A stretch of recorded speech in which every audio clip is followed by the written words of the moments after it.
I ruined my brother's wedding, and I'm not sorry. I stood up in the middle of my brother's vows, and the entire church went silent. 300 people turned to stare at me like I'd just set the altar on fire. My brother Justin's face went from wedding day glow to pure hatred in about 2 seconds. His bride Victoria looked like she might faint. The priest actually took a step back. But I didn't sit down, because in my jacket pocket, I had 6 pages of printed text messages that proved the woman he was about to marry had been systematically poisoning our mother for the last 8 months. Let me back up, because I know how this sounds. I sound insane. I sound like the jealous little brother who couldn't handle not being the center of attention. That's exactly what Justin screamed at me later, along with about 40 other things I'm trying to forget. But I'm getting ahead of myself. 6 months before the wedding, I'd moved back home to help take care of Mom. She'd been diagnosed with early-onset Parkinson's the previous year, and Dad had passed away from a heart attack 3 years before that. At 31, I wasn't exactly thrilled about moving back into my childhood bedroom, but Mom needed help, and Justin was too busy with wedding planning. He'd gotten engaged to Victoria 8 months earlier, after dating her for just over a year. I'll admit, I thought it was fast, but Justin had always been impulsive. He'd proposed at some fancy restaurant, the whole 9 yards. Victoria was beautiful, charming, worked as a pharmaceutical sales rep. On paper, she was perfect. Mom's condition had been getting worse, but the doctors kept saying it was normal progression. She'd have good days and bad days. The tremors were expected. The confusion was part of it. The nausea, the dizziness, the weird rashes that came and went, all supposedly explained by her medication or the disease itself. I'm not a doctor. I'm a high school history teacher. I trusted what they told us. But I started keeping a journal anyway, just to track her symptoms. It felt like something wasn't adding up, but I couldn't put my finger on what. Victoria was around constantly, which I appreciated at first. She'd bring Mom special smoothies she made, organic and packed with nutrients.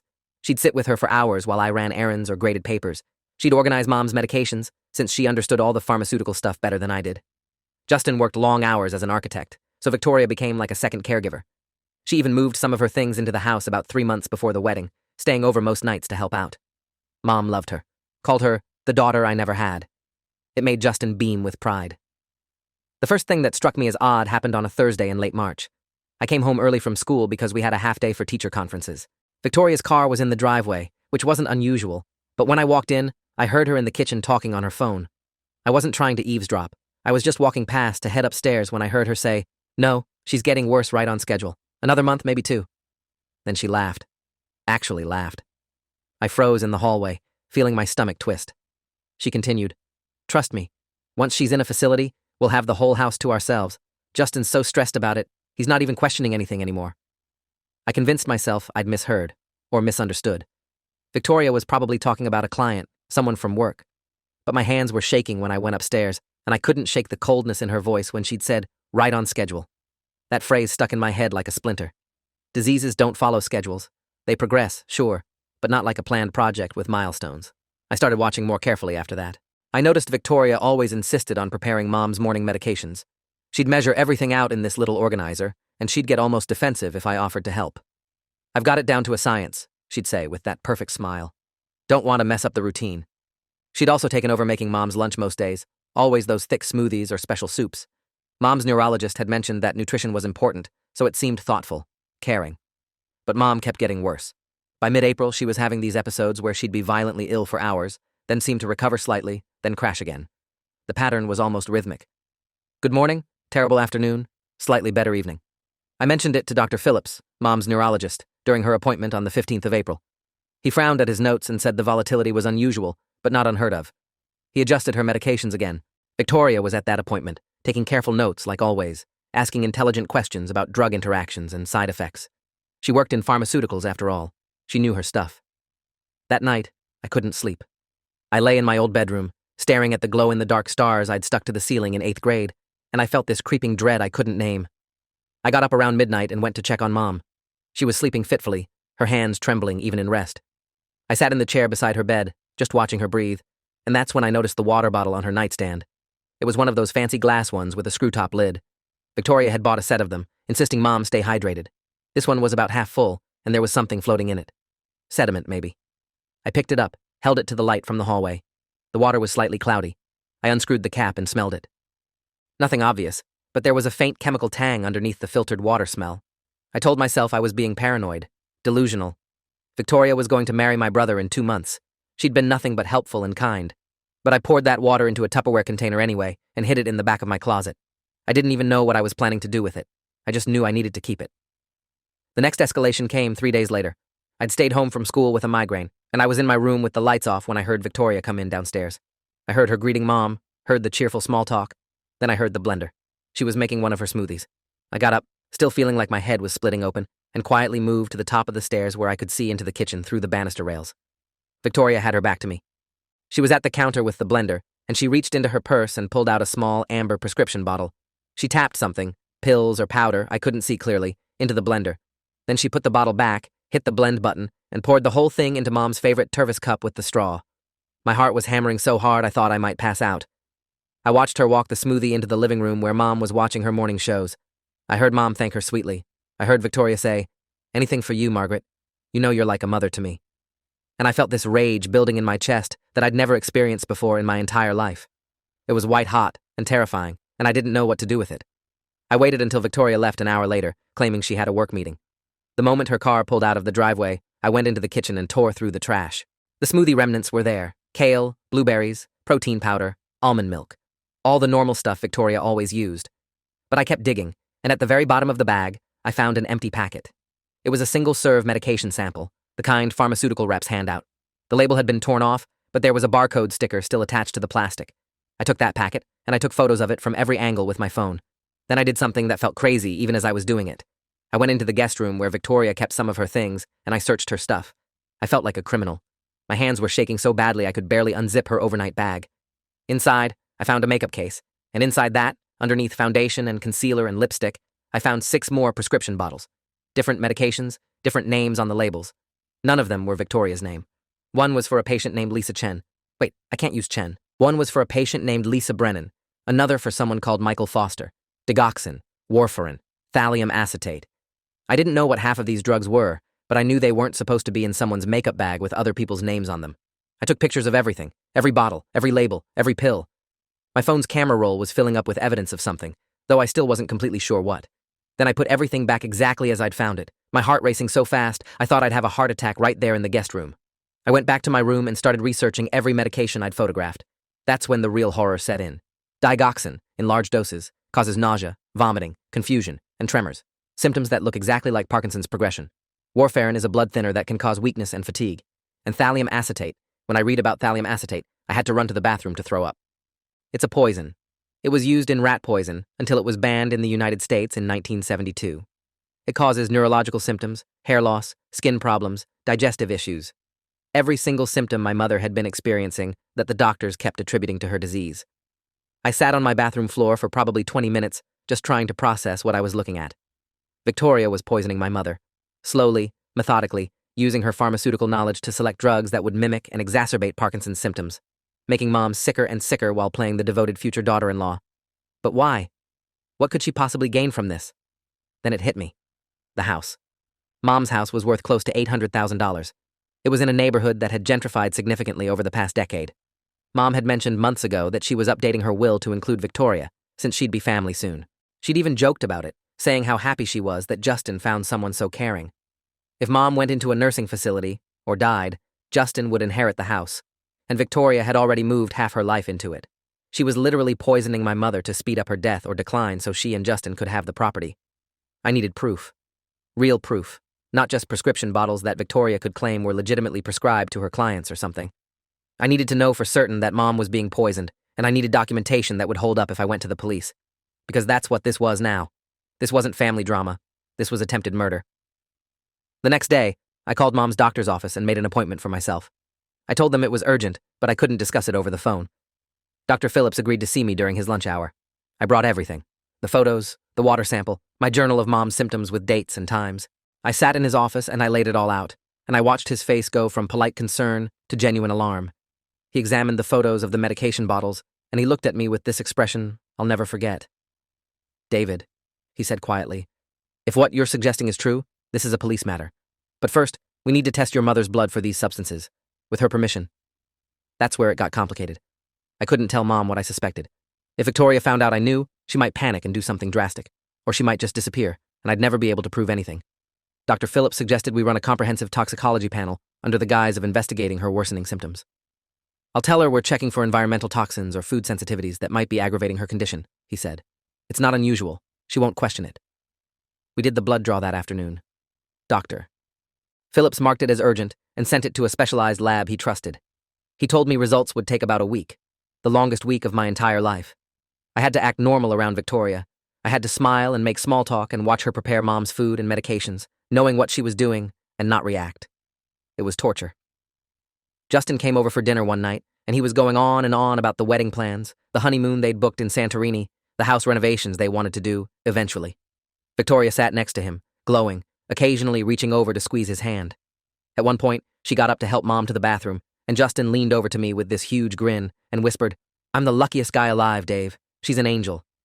I had to excuse myself before I said something I'd regret. The test results came back on May 3rd. Dr. Phillips called me directly, which was unusual. His voice was tight when he spoke. "David, you need to sit down.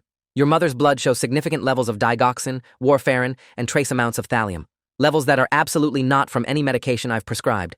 This is deliberate poisoning. I'm legally obligated to report this to the police, and I'm doing so immediately after this call. But I wanted you to know first." I don't remember what I said in response. I think I thanked him. I know I hung up and just sat there in my car in the school parking lot, gripping the steering wheel, trying to breathe. It was real. It was actually horrifically real. Victoria had been slowly killing my mother for months, and nobody had noticed because the symptoms looked like disease progression. How many times had Mom told doctors she felt worse? How many times had they adjusted her medications or told her it was normal? Victoria had been hiding in plain sight, using her medical knowledge as camouflage. 2 hours later, Detective Angela Morrison— wait, I can't use Morrison. 2 hours later, Detective Angela Reeves showed up at the house. She was in her mid-40s, sharp-eyed, with 14 years in the Major Crimes Unit, according to the card she handed me.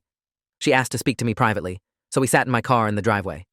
She had Dr. Phillips's report, and she had my photos, which he'd forwarded to her. She looked through everything methodically, taking notes, asking precise questions. "Where is Victoria now?" she asked. I told her Victoria was at work, but would probably be by later that evening. She usually came by around 6 to help with Mom's dinner. Detective Reeves made a decision right then. "We're going to set up surveillance. I want to catch her in the act if possible. Video evidence of her administering these substances would make the case airtight." She made some calls, and within 90 minutes there were 2 plainclothes officers in an unmarked car down the street, and a tiny camera had been installed in the kitchen, hidden in the microwave clock display. I felt like I was in a crime show, except this was my actual life and my actual mother. Victoria showed up at 6:15 with takeout from Mom's favorite Thai place. She was in a good mood, chattering about a bridesmaid dress fitting she'd had during lunch. I felt sick watching her, knowing what she was about to do. Detective Reeves was in my room upstairs, monitoring the camera feed on her laptop. I stayed downstairs, trying to act normal, my heart beating so hard I was sure Victoria could hear it. She started preparing Mom's evening medications. I watched her from the living room, pretending to watch TV with Mom.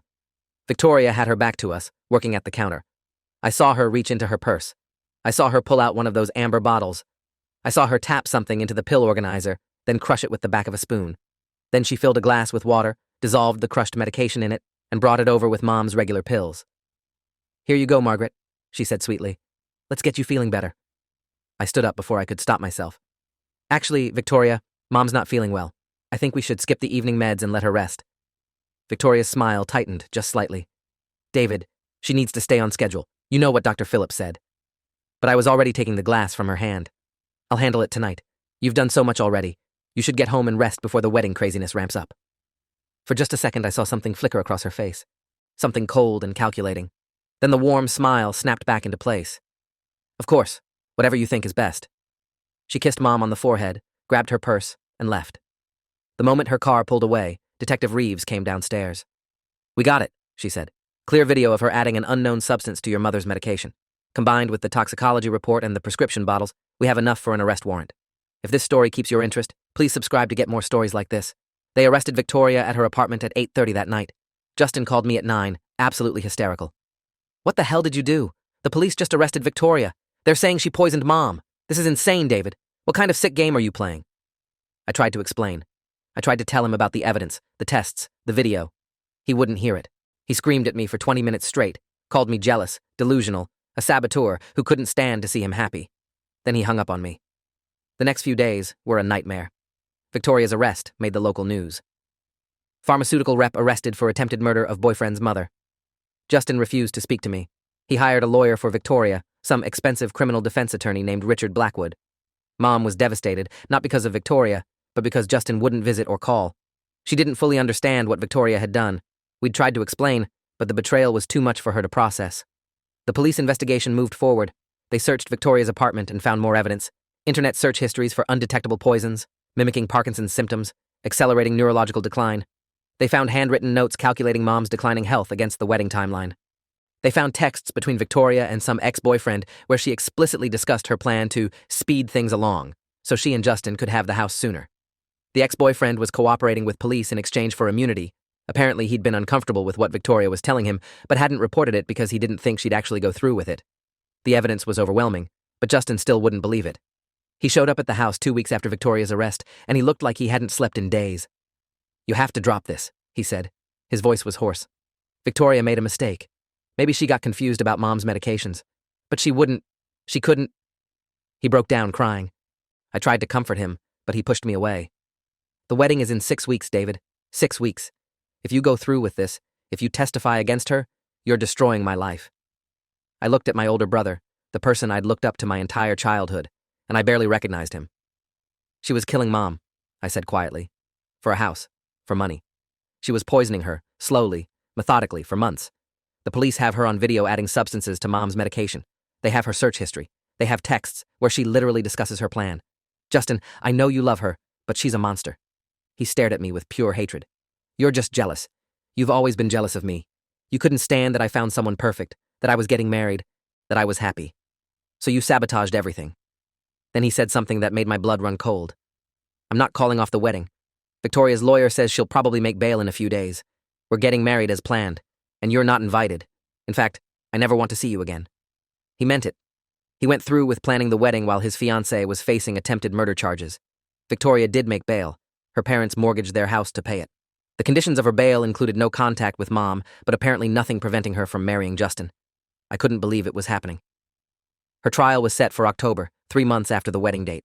She was going to walk down the aisle, marry my brother, and then possibly go to prison for trying to kill his mother. I contacted Justin one more time, 3 weeks before the wedding. I sent him a detailed email with copies of everything: the toxicology reports, the surveillance footage, the text messages Victoria had sent to her ex. I begged him to postpone, to at least wait until after the trial, to think about what he was doing. He responded with a single line: "You're dead to me." Mom's health had started improving dramatically once Victoria's care stopped. Within 2 weeks of the poisoning ending, her tremors decreased. Her nausea vanished. Her energy came back. Dr. Phillips was cautiously optimistic that she might not have Parkinson's at all, that the diagnosis might have been based entirely on symptoms Victoria was inducing. They were running more tests, but the possibility that Victoria had faked or caused Mom's entire illness was becoming more and more likely. Mom had been healthy, and Victoria had made her sick to make her die faster. The cruelty of it was breathtaking. I wrestled with what to do about the wedding. Detective Reeves advised me to let it proceed. It didn't affect the criminal case either way. My therapist, Dr. Nina Cross, asked me what I thought I'd accomplish by interfering. "Justin has made his choice," she said gently. "You can't save someone who doesn't want to be saved." But I couldn't just let it happen. I couldn't watch my brother legally bind himself to someone who'd tried to murder his mother. The woman who'd caused Mom months of suffering, who'd made her think she was dying, who'd isolated her and weakened her systematically. I decided I had to try one more time.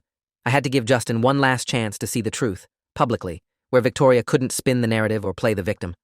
I knew it would destroy our relationship permanently. I knew he might never forgive me. But I also knew that in 5 years, 10 years, when Victoria was in prison and the truth was undeniable, maybe he'd understand why I did what I did. So I showed up at the wedding. I wasn't on the guest list, but I knew the church. We'd been baptized there as kids. I wore a suit, walked in with the other guests, and sat in the back. Nobody stopped me. Nobody even noticed me until the ceremony started.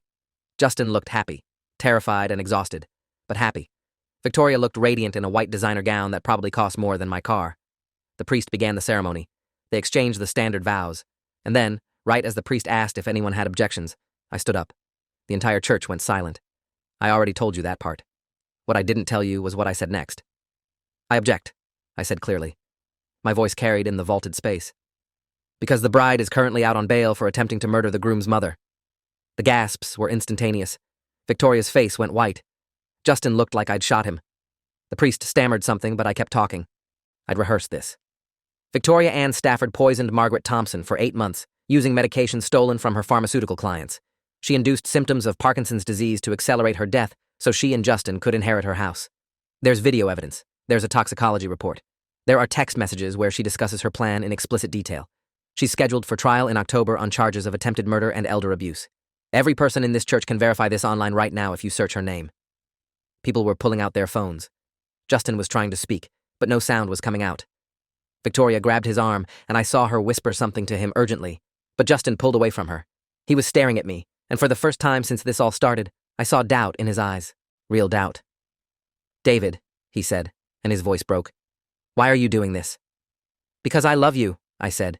"And because someone has to protect Mom, even if it means you hate me forever." Victoria poisoned her, Justin. She made her sick on purpose. She was killing her, and she was going to get away with it because nobody thought to question the caring, devoted future daughter-in-law. Victoria made a move then. She tried to run, literally turned and tried to run down the aisle in her wedding dress. But Detective Reeves was there. I'd given her a heads up about what I was planning, and she'd stationed herself near the exit with 2 other officers. Victoria made it about 15 feet before they stopped her. "Ms. Stafford," Detective Reeves said calmly, "you've violated your bail conditions by attempting to leave the jurisdiction. We have evidence you purchased plane tickets to Athens for tomorrow. You're under arrest." The church erupted. Guests were shouting, phones were recording, bridesmaids were crying. Victoria was screaming that it was all lies, that I was crazy, that she loved Margaret, that Justin needed to help her. But Justin just stood there at the altar in his tuxedo, watching them put handcuffs on his bride, and he looked completely broken. The whole thing made national news within hours. Wedding halted as bride arrested for poisoning groom's mother. Video clips from guests' phones went viral. There were think pieces about how I'd handled it, whether I was a hero or had crossed a line. Detective Reeves told reporters that Victoria had indeed violated bail by purchasing international plane tickets, and that new charges were being filed. The wedding venue offered Justin a full refund. Victoria's bail was revoked. She went back to jail to await trial. Justin didn't speak to me for 3 months. He moved into a hotel for a while, then eventually back into his apartment. Mom tried to reach out to him, but he wouldn't see her either. He was grieving, I understood that. He'd lost the woman he thought he was going to spend his life with, and he'd lost her in the most public, humiliating way possible. Part of him still wanted to believe it was all a misunderstanding, that somehow Victoria was innocent. But the evidence kept mounting. Victoria's trial happened in October, as scheduled. I testified, as did Dr. Phillips, Detective Reeves, Victoria's ex-boyfriend, and 3 toxicologists. The defense tried to argue that Mom's symptoms were natural disease progression, that the medications found in Victoria's possession were legitimate work samples, that the timing was all coincidental. But the prosecution had the surveillance footage. They had the internet search history. They had the texts. Most damningly, they had the fact that Mom's health had improved dramatically the moment Victoria's access to her stopped. The jury deliberated for 6 hours. Victoria was found guilty on all counts: attempted murder, elder abuse, theft of controlled substances, and fraud. The judge sentenced her to 23 years in prison. She'll be eligible for parole in 15. When they read the verdict, she didn't cry or protest. She just stared straight ahead with this blank expression, like she couldn't believe her plan had failed. Justin came to see me for the first time the night after the verdict. He showed up at the house around 10, and Mom was already asleep. We sat in the kitchen where I'd watched Victoria prepare poisoned smoothies so many times. Justin looked older, worn down. He put a folder on the table between us. Inside were printouts of the texts Victoria had sent to her ex, the ones discussing the plan. "I read all of it," he said quietly. "Everything from the trial transcripts. I read what she wrote about Mom, about the house, about me." His hands were shaking. "She called me useful in one of the texts, said I was too busy with work to notice what was happening under my own roof." I didn't know what to say. "Justin, I'm sorry." "Don't." He held up a hand. "Don't apologize. You were right. You were right about everything, and I was too blind and too stubborn to see it. I was going to marry someone who was murdering our mother. I was going to—" His voice broke. "If you hadn't stopped the wedding, if she'd left the country like she was planning, Mom might be dead right now, and I would have helped her get away with it." We talked until 3 in the morning. He asked questions I couldn't always answer. How long had I suspected? Why didn't I tell him sooner? How had I lived with knowing and not saying anything? I explained it all as best I could.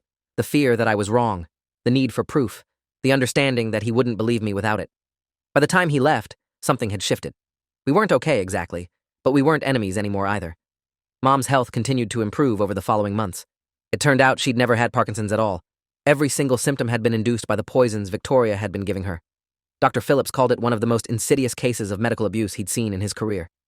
By December, 6 months after Victoria's arrest, Mom was back to her baseline health. No tremors, no confusion, no nausea. She'd regained the weight she'd lost. Her hair grew back where it had been thinning. She looked 10 years younger. Justin sold the house in January. He said he couldn't live there, couldn't even visit anymore without thinking about what had happened in every room. Mom didn't want it either. Too many bad memories. They bought a smaller place together, a condo in a retirement community where Mom would have access to activities and healthcare if she ever needed it. Justin moved into an apartment downtown. He started therapy. So did I. I went back to teaching. My students had seen some of the news coverage, but they were good about not bringing it up. I threw myself into work, into grading papers and coaching the debate team and living a quiet, normal life. People at school treated me like some kind of hero for a while, which was uncomfortable. I didn't feel heroic. I felt like I'd watched my family implode and barely managed to save one piece of it. The story got picked up by a true crime podcast about 6 months after the trial. They did a 3-part series called The Pharmaceutical Killer about Victoria's case. They interviewed me, Justin, Detective Reeves, and some of the jurors. Listening to it was surreal, hearing strangers analyze and dissect the worst period of my life like it was entertainment. But the host was respectful, and they focused on the importance of trusting your instincts when something feels wrong, even if you can't immediately prove it. Justin started dating again about a year after everything happened. Carefully, slowly, with a lot of therapy backing him up. He told me he probably wouldn't get married again, that the whole institution felt tainted now. I understood. I haven't dated anyone seriously since this all went down either. It's hard to trust people when you've seen how convincingly someone can fake caring about you while plotting to kill your family. Mom asked me once if I regretted ruining the wedding the way I did. We were having coffee in her new kitchen, and she just looked at me and said, "You could have told the police and let them handle it quietly. You didn't have to make it public like that." I thought about it for a long time before answering. "If I'd done it quietly," I finally said, "Victoria would have found another way. She would have convinced Justin I was lying, that the evidence was planted, that I was jealous. She needed to be exposed in a way she couldn't spin or manipulate. And Justin needed to see her reaction when she was cornered and couldn't perform anymore." Mom nodded slowly. "You saved my life," she said. "I was dying, David. I could feel it. And nobody believed me when I said something was wrong because all the doctors said it was just the disease. You believed me even when you didn't know you did." She started crying then, and I held her hand across the table, and we didn't say anything else. We didn't need to. It's been almost 2 years now since I stood up in that church. Victoria is in a women's correctional facility about 3 hours from here. She's apparently a model prisoner, according to news reports. Helps in the library, takes classes, keeps to herself. I wonder sometimes if she regrets it. If she lies awake at night thinking about how close she came to getting away with it. If she ever feels remorse for what she did to Mom, or if she just regrets getting caught. I'll probably never know. Justin and I have dinner once a week now, usually Wednesdays, at this Italian place near his apartment. We don't talk about Victoria much anymore. We talk about work, about sports, about Mom's book club drama, about normal sibling stuff. Sometimes I catch him looking at me with this expression I can't quite read. Gratitude mixed with grief, maybe. Or forgiveness mixed with loss. We're rebuilding, slowly. It'll never be what it was before, but it's something. People ask me sometimes if I'd do it differently if I could go back. The answer is no. I'd stand up in that church again. I'd say those words again. I'd watch Victoria get arrested in her wedding dress again, even knowing the fallout, even knowing the cost. Because my mother is alive. She's healthy and happy and planning a trip to Italy next spring. Justin is healing. And Victoria is in prison where she belongs, where she can't hurt anyone else. So yeah, I ruined my brother's wedding. I stood up during the vows and accused his bride of attempted murder in front of 300 people. I got her arrested on what was supposed to be the happiest day of her life. And I'm not sorry. Not even a little bit. Because some things are more important than social conventions or family harmony or not making a scene. Some things are worth burning bridges for. And my mother's life was definitely one of them. If you made it this far, thanks for reading. I know it's a lot. People keep telling me I should write a book about all this, but honestly, reliving it once for a podcast was enough. This is the last time I'm telling the story in full. After this, I'm letting it rest. Victoria gets to live with what she did for the next 15 to 23 years. I get to live with the fact that I stopped her, and Mom gets to just live. That's the ending that matters. If you enjoyed this, you'll definitely want to see the next ones too. So subscribe now, and let me know your take in the comments.